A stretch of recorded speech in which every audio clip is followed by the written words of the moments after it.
Awesome. Thank you so much, Megan. And it is good to be with you today for the people paradox, born versus made. Are leaders born or are leaders made? It's an age-old question, right? It takes us all the way back to Intro to Psychology. If we took that class, when there used to be that debate all the time about, does nature matter more or does nurture matter more? It's still a question that I get asked by executives surprisingly often, and that regularly comes up in dinner conversations. Maybe I'm the common denominator. But what I love about this People Paradox series is that it's a set of honest conversations about the greatest tensions in our humanity that are impacting every moment of our life and our work. So our goal in this session, in this series, is to bring some thoughtful thinking from the research and activate you for a conversation with other thoughtful leaders. And today we're jumping right into a paradox that when you peel the layers of this onion, you see that it's both foundational and practical to how we view the development of leaders, both ourselves and those who we have the opportunity to be investing in. But first, I've got to define two things. One, what is paradox and what is a leader? Paradox is a fun word, right? We throw it around. It's a cool word to use, but we often forget the definition that it's two seemingly contradictory things that ultimately are both true. I usually look at Webster's dictionary, but Google had a juicier description I thought I would use. They described it in a fun way as a seemingly absurd or self-contradictory statement or proposition that when investigated or explained may prove to be well-founded or true. I love that, seemingly absurd or self-contradictory. And so that's what we're talking about as a paradox. And as a leader at WiLD, we simply define leader as somebody who is going first. The leader goes first. It's a value neutral statement. And by the way, if you have a different definition of leader and you disagree with this, I'm happy for you to bring yours. And if you want to get deeper into what we mean by that, Claire will put the link to a WiLD conversation from a few months ago where we unpack that in more depth and nuance. But what that means is that leader is a value neutral term. You can lead effectively in really destructive ways. It also means that the popular notion everyone is a leader is partially true, but a bit oversimplified. Certainly any one of us could lead something or learn to lead something, and most of us lead something somewhere in life, but to suggest that everyone is a leader or that everyone is leading all the time or at the same time is one, just practically ridiculous, but also dismisses, more importantly, the responsibility and the real burden that leaders, especially those with increasing scope and scale, are facing. So those moments that you're leading or going first, the research should suggest this, and our experience would too, that they are qualitatively and quantitatively different than not leading. So I'm not saying that everybody can't lead, but we're all not leading at the same time. So with those definitions in mind, paradox and leader, here's the big idea that I want to unpack and then open up a conversation. The big idea is this, that your and my core beliefs about people's ability to change both influences and impacts us and others. Another way to frame it would be this: your belief behind your answer to the born versus made question, that deeper answer for you influences how you see yourself, how you see others, and it influences who you invest in and how you invest in them. So that's the big idea. So what does the science say? You all know it. While we care about the science and the research, are leaders born or are they made? The short answer is yes. It's a both and, it's not an either or. Leaders are born and made, but mostly made. Here's what the empirical research says. Across social science, it's clear that there are certain traits, certain genetic things, if you will, that predispose a person to both emerging as a leader, so becoming one, and also being effective in their leadership role. We often think of these as, we call them traits, these hardwired, if you will, things of who we are. There's a heritability component to it, a genetic marker. And they often account for about, across most things in psychology, it's about 50-50 nature-nurture, which is kind of fascinating. For leaders, in terms of development and actual effectiveness, it's about 30 to 50% of being or becoming a leader. 30 to 50% of being or becoming a leader is genetic. Now, at first blush, that might sound a little bit disappointing, but it's actually great news because it means that the majority of your and my both emergence and effectiveness is due to factors beyond my DNA or beyond my genetics. And even if it's 50-50, it still means there's a ton that's up for grabs based on a combination of my environment, my personal agency, or in reality, a combination of all those with my traits, my heritability. And so it's a fascinating combination. We're so complex as people. One of my favorite wild cards, I was preparing for our next session today, and all of you know, we've got this deck of wild cards we use to warm up meetings, and I found a question that just hit perfectly for today. We've asked it a lot of leaders. Is your introversion or extroversion dependent on the situation?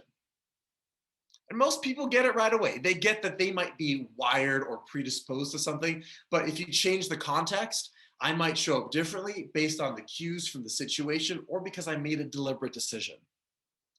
And so we know it's a combination of these things. And getting into this stuff can make my brain hurt. It twists my brain around. It might do the same for you because we're so complex. And even though the research on this is pretty darn sophisticated, and this whole people paradox is that it's a both and that's happening at the same time and in different ways.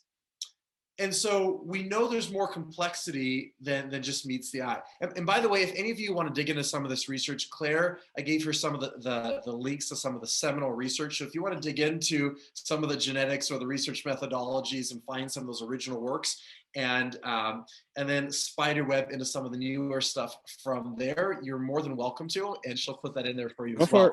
People are complex. People are complex. Yet the decades of research continue to show that leadership is primarily formed and leaders are primarily forged during crucible experiences, moments or seasons that stretch us to the edge of ourselves, maybe right up to the point of breaking. So let me give you an analogy. If you think about your leadership capacity, yours or someone else's, like the skeletal or muscular system in your body. As an adult, your skeletal system is relatively fixed.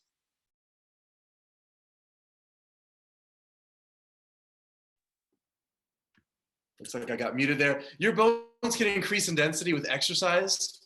You can eat well, you can stay in shape, but you're probably not going to drastically change your bone structure and shape. Basically, if I have a great night's sleep every night for a year, I'm probably still not going to get any taller. But conversely, if you think of your muscular system, it's designed for growth when acted upon. So diet, exercise, sleep can dramatically impact your muscles, increasing their size, their strength, or their endurance. No matter what the skeletal system is, there's so much potential for how you can shape and exercise your muscles, depending on the purpose you set, whether that be you're training for a competitive event or you're just maintaining your health, depends what the goal is. What this means is that the leadership laboratory where you and I can grow and accelerate is all around us. Right now, if you're in a role with increasing scope and scale, if you're taking on a team or an organization in a new direction, shifting the direction, if you're helping turn something around, if you're needing to influence others, but you don't have a lot of formal authority, or if you've got limited or diminishing resources, the good news is that you're in an environment that is perfect for growing as a leader and propelling you to your next level. So what the experts in leadership development call 70-20-10 development. What they're highlighting is of the 50 to 70% that's up for grabs based on my environment or my decisions, that's not hardwired or tied to genetics, at least 70% of that, and the research would probably say 80 to 90%, happens through the storms of life, the challenges. And the rest of it comes through people or formal training. So really, in short, as a leader, experience is both your teacher and your classroom for leader development. So here's what's fascinating. At this point, because I've had this conversation with leaders enough, I know some of you are nodding your heads in agreement and you're going, yeah, that just resonates with my story. And some of you are crossing your arms either physically or inside your head. And I know this question matters because I have executives ask me literally every other week. And if I share what I just shared, usually I get a couple, I'll call them, but Daniel. So let me share with you three but Daniels, give you a couple thoughts, and then I want to move to some practical things that I think actually matter for us and for other people from this question in terms of our development. So here's the first but Daniel. Well, I mean, people are technically capable of change. I'll give you that, but they really won't. Or another variation is just because I want them to change, or even if I believe they will, doesn't mean they will. You know, and I often see this with a leader who say, I've given people a chance before and they haven't changed. So maybe you made a bad hire, or you trusted somebody who ultimately broke your confidence. And so you're right, you're partially right. Just because you believe somebody can change, or just because you believe you can change, doesn't mean that they will. Just because you invest in somebody doesn't mean they're gonna grow. Just because you water a plant doesn't mean it's gonna grow the way you want. But conversely, if you flip it around, if you believe that people can't change, then you're probably not likely to give them an opportunity, a chance, or create the conditions to give them the possibility. And they might surprise you. How many of us have gone to a high school reunion and seen somebody like, wow, you turned out a lot different and better than I thought you would? Or maybe you are that person. So this is where our humanity gets more interesting because we do this together. You can believe in me and my ability and invite me forward, but I still have to be ready and willing to accept the invitation. So yes, we might see people who don't change, but that doesn't mean that there's not the potential and the possibility. Another but Daniel is this. All right, born versus made, that's oversimplified. Daniel, have you heard of something called a false dichotomy? It's two things you're putting against each other that aren't really true. Is it really? Is it really oversimplified? Or does that juxtaposition actually highlight some of the complexity? Because the reality is our genetics absolutely matter. I won't deny that. And our environments matter. And our decisions matter. I read a quote by an author recently that stated this. It said, your environment will eat your goals for breakfast. Now that will sell some books, but I think it's a bit oversimplified because that's true sometimes. But the hope with this paradox is that we can actually surprise ourselves and others. And yeah, well, early influences can solidify certain things. It doesn't mean that we are fully stuck or fully static.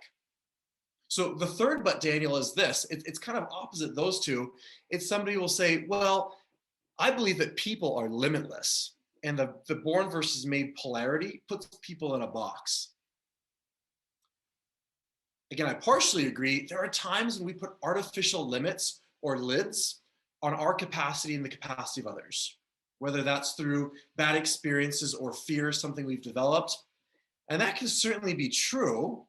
We certainly have, in many cases, more capacity, more potential than we realize. And for some of us, our growth edge needs to be getting an expansive vision of what might be possible for ourselves or others. But people have definite limits. Don't hear me saying that you're completely limitless. You and I are both limited. And recognizing that allows us to see ourselves rightly, accurately, and hopefully lean into our capacity and capabilities while simultaneously recognizing our boundaries. It's why I still need to eat, sleep, and drink water. We are both fragile and resilient at exactly the same time. It's part of our humanity. Again, back to the bones and the muscle example, I'm not growing any taller, no matter how hard I try. I'm kind of capped at my height. So here's the thing, the research gives us a good indication and implications that leaders are both born or made, but they're a little bit more made. So born and made, mostly made, there's a lot of individual factors that go into it. So if we keep asking this question, why do we keep asking it? It must be important. What can we actually do about it? What can we do beyond just an interesting psychology 101 or dinner table conversation as we're sipping on a beverage? So I'm going to share with you 5 practical things, and I'm going to be taking this from a recent white paper that our team put together called the 10 Scientific Truths of Whole and Intentional Leader Development. I'll give you 5 application points, and I'm going to come back to the paradox and the meta. Here's the first one. Experience is the teacher. If experience is the teacher, it completely changed how you plan your own development as a leader, and how you look at investing in other people. So then the question becomes, how do you harness the classroom experience? In our work, we know that people are bringing something to the table, but there's so much up for grabs. Anytime I am designing a training, giving someone an assessment, or building a program and giving them a system for development, it's designed to point to the on-the-job learning.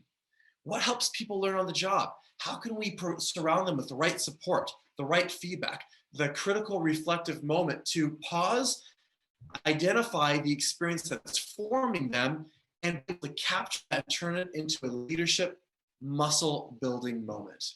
It's the heart of everything we do. Experience is the teacher, so let's orient it around there because there is so much up for grabs. Second point related is that leaders are half born. So selection matters. Don't hear me say just focus on development, because if I'm hiring somebody for our team, I care very much about who I'm hiring and what they're bringing to the table, either heritable or based on experience. I might not know, but at least 50% is up for grabs. So while personality, traits, heritable factors matter, they're only half the story. And for someone like me, that's great news because it means I can learn and grow as a leader. It is great news for unlikely leaders like myself. I'm not stuck by an artificial limitation on my own potential and capabilities, even though there are real limits. So point number 3, application point, is that thinking drives doing. So one of the biggest things that we do in our WiLD work is to look at how can we invite people into changing mental models and thought frameworks. And we're always tweaking our own as well. If you implicitly deep down, if your assumption is that people cannot change, the natural consequence, it shows up and influences how you treat them. Who will you invest in? Well, you're likely to invest in the people who you think have the right stuff. What's the right stuff? For most of us, we make the assumption that the right stuff is people who kind of look like us. They resemble us. They have our skills and background, because I must have the right stuff, and that's why I'm looking for somebody else. That becomes an easy default. What about other people? If they don't have this X factor, we might bypass them. If they don't have the thing we think that they should have. This is why in our work we lean so heavily on our system, the WiLD toolkit, because time and again, what I hear from clients and some of the folks on this call is that we're not just giving you practical tools for development. We certainly care about that, but we're changing the way that leaders think and the way that they see people by the questions that we are posing for them that invite them into a different way of thinking. And thinking drives doing. And yes, doing does drive thinking too. It's reciprocal. But the way we think, even our deep underlying assumptions, matter for how we show up in what we do. So here's the fourth piece: readiness beats potential. Some people have potential. We all have different potential for certain things. But we've all seen a person who doesn't have every bit of raw talent, but they have a readiness and a willingness to learn and grow and challenge themselves, and they can rise much higher than we can expect. So potential matters, traits matter, genetics matter, born matters, but it's not the whole story. You can believe in someone, but they also have to be willing and ready. And conversely, we've seen a lot of people with the right stuff who don't quite rise up to that challenge. So here's the last piece with that. Development is personal. One of the best metaphors and analogies I've been able to identify with people is that people are like a prism. If you've looked at a prism and you see it straight on, it might just look like a piece of glass. But as you twist it, and depending on the light that's coming in, if you've got sunlight, direct light, you start to see different colors, different nuances, different shapes. There is so much more nuance to a person than we often give them credit for. And so while there's a lot of common factors from the research, it's ultimately a bespoke, personal process that takes into account a mix of traits, environment, and your personal agency. So to go back to the beginning, back to the paradox, that seemingly contradictory thing that turns out is both true, we are both born and made as leaders. Our genetics, our heritable factors, they're powerful influences. And, capital A and D, there's a ton of room within those parameters based on our shaping influences, other people, our experiences, and even our own volition. So one defining question might be this: What do you believe? What is your implicit assumption about people? Do you believe that people can learn, can change, which is a synonym for learning and growing and developing? And your real answer, the deep answer that you actually believe right now, today is impacting the way you look at yourself, the way you look at people in your family, at work, and in your community and society at large. And as we can shift how we see people, it can shift how we end up developing them and ourselves.